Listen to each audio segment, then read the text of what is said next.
Olá, meus amores do nono ano. A Pro está de volta com a aula de número 7. Isso mesmo. Então, na aula de número 7, a gente vai ter como tema, aliás, a gente tem como tema o quê? Tipos de discurso.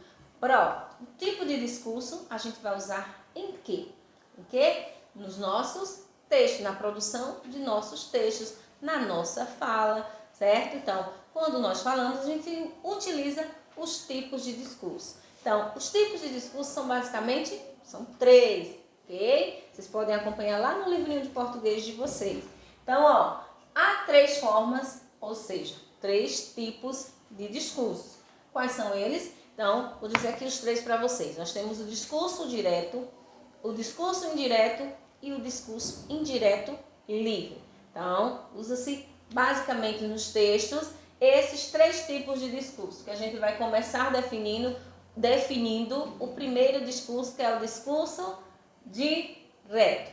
Gente, eu costumo sempre dizer que o discurso direto, a característica marcante mesmo desse discurso, vocês que aprenderam as pontuações, aliás, os sinais de pontuação, né? Nós temos o quê? 2 pontos, nós temos travessão, quem sabe o que é aspas. Então, sempre no discurso direto, a característica marcante vai ser essa pontuação e os verbos de elocução. A gente vai ver aqui, ó, a fala da personagem é produzida integralmente, ou seja, fielmente. Ali, o personagem está realmente falando. Quem nunca ouviu ou quem nunca assistiu um jornal, que quando o jornalista, o apresentador lá do jornal, ele fala, vai reproduzir a fala de alguém, ele sempre aí cita o nome da pessoa, certo? Que falou, que disse aquelas palavras, aquela frase, e diz o quê?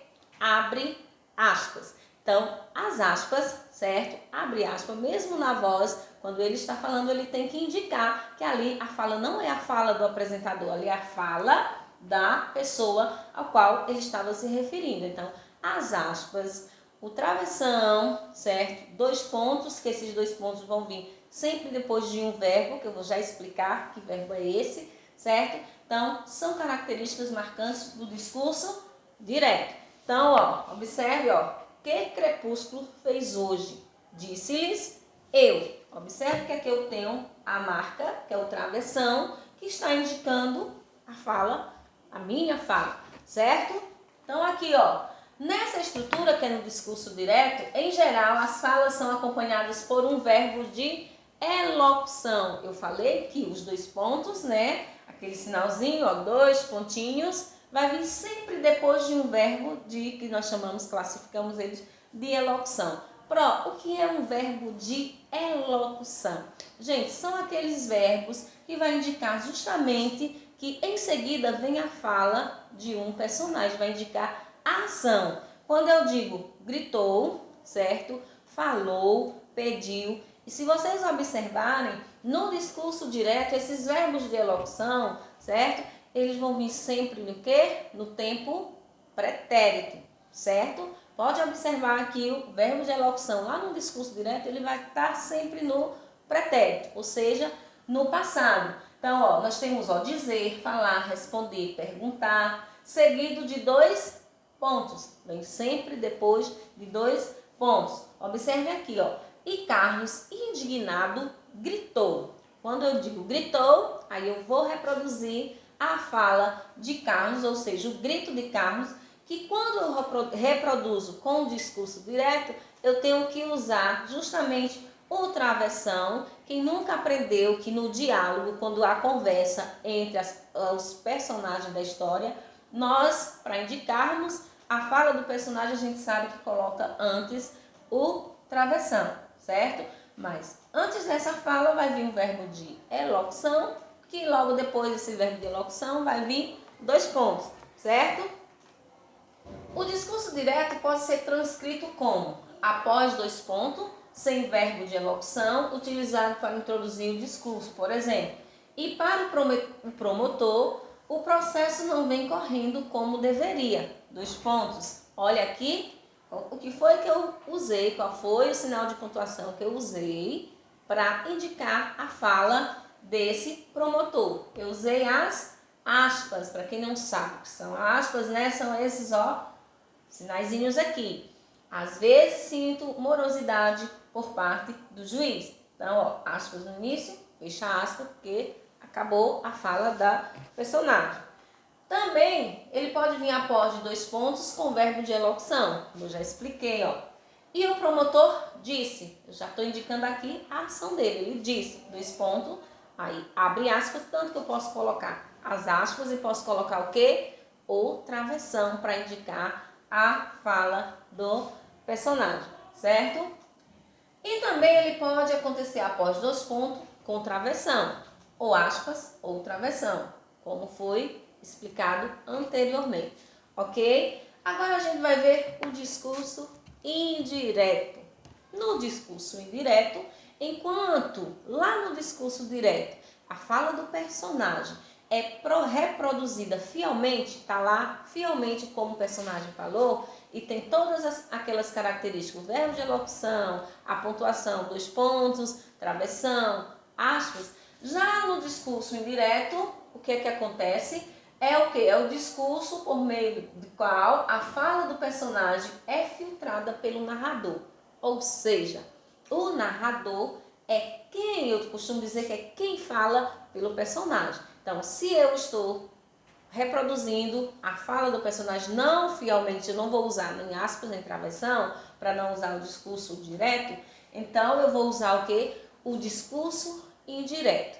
Então, vamos ver aqui, ó, como por exemplo, passar do discurso direto para o discurso indireto. Eu tenho uma fala lá no discurso direto e vou passar para o discurso indireto. Aí a gente compreende a diferença dos dois discursos. Então vamos ver aqui, ó. Aqui é Pedro, né? Aí Pedro, ó, fala do personagem, certo? Aqui está no discurso direto, porque primeiro eu usei as aspas, ó, início e fim, ó.